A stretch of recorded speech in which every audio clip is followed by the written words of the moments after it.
Commission, as well as regulating charities and clamping down on wrongdoing, looks to support the sector and to promote compliance with charity law and charity governance. So it produces a vast array of charity guidance for use by charities, which is available on its website. The Commission produced its initial COVID guidance back in April 2020, shortly after the first lockdown.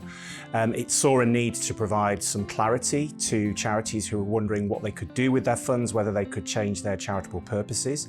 So it started out to set out a couple of basic questions and answers, and it was revised, I think, about 13 times. And the last iteration is a version which was produced in March this year. Most charities who will be either watching or listening to this podcast will be aware that an issue which many charities had was that within their governing document, they didn't have the powers to hold online annual general meetings or general meetings of members, or even online trustee meetings.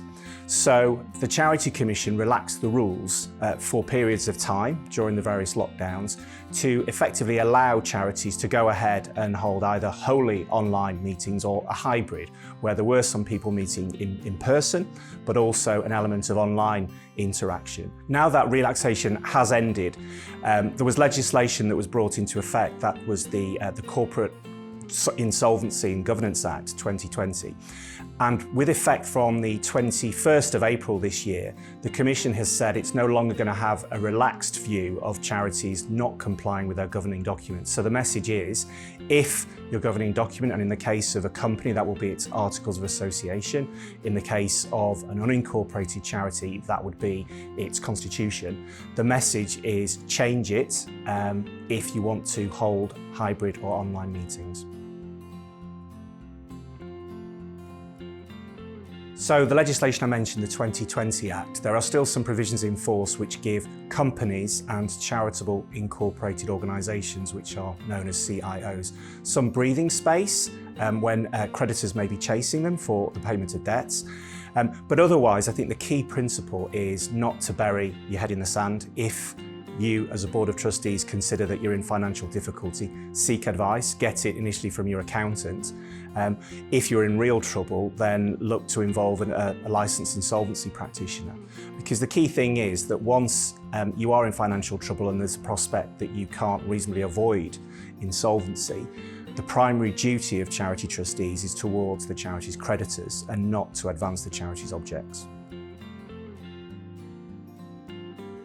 There are various things that charities can do all along the spectrum. So the last resort would be to wind up, and if there were any net assets remaining after payment of all liabilities, then they would be paid over to another charity carrying out similar purposes.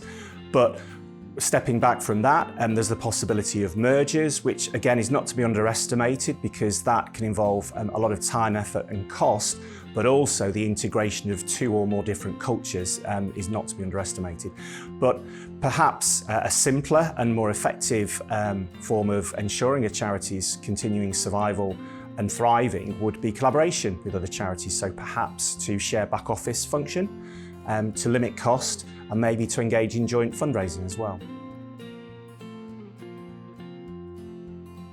The key message is that the Charity Commission is realistic and understands that things go wrong for charities, but what it wants to ensure as a regulator is that trustees in place are able to address those problems and have solutions. So a serious incident is defined roughly as an adverse situation which presents the risk of serious damage to the property or loss of property of a charity, or harm to a charity's beneficiaries, its employees, or anybody else who comes into contact with it. So it's a self-reporting regime which is completed online.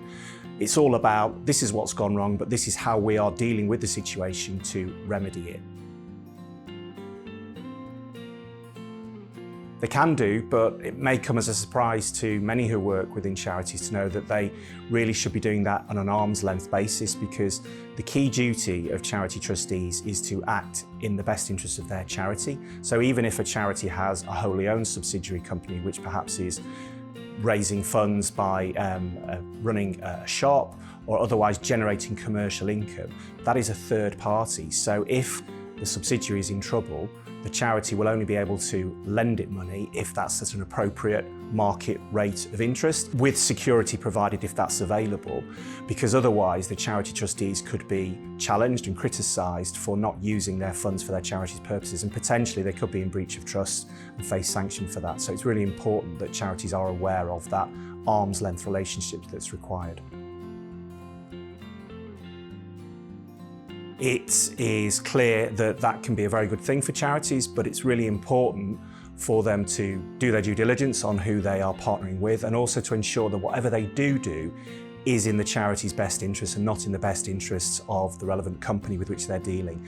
You would hope that there would be mutual gain for both parties, for both businesses and charities working together. Yeah, and again, the Commission is really aware of that. It's recently published its business plan for the coming year, which is in line with a 5-year strategy that the Commission published in 2018. And one of the key areas there is on developing relationships with charities, but with the individuals who run those charities, and to provide real informed support based on the collection of data by charities. So I think the Commission recognises that it has lots and lots of great guidance, but it's not particularly navigable on its website or accessible. So, for example, I know there is guidance and I just Google it and I can find it, but that's not really helpful if somebody doesn't know what they're looking for. So there's going to be a real drive over the coming year or so to further simplify and make accessible Charity Commission guidance. They've already got off to a good start with a series of 5-minute guides for charity trustees on the essentials.